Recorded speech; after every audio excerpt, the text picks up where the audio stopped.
হয়তো সেইকাৰণে চাগে ইমান ছাপোৰ্ট কৰিছে, ছাপোৰ্টিভ ন? হয় হয় সেইকাৰণে তুমি আজিও নাচি আছা। বহুত ছাপোৰ্ট কৰে মোৰ।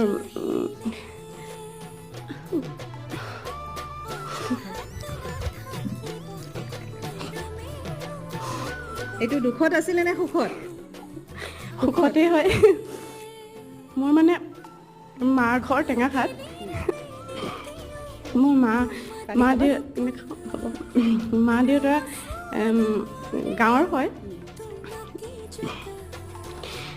দেউতাৰ টেঙাখাততে দোকান আছে।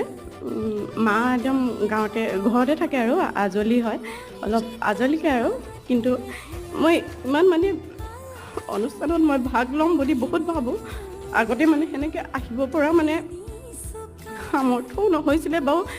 আহি দিবও নোৱাৰে, মা দেউতা থাকে আৰু আমি ছোৱালী ঘৰত 4জনী। তাৰপিছত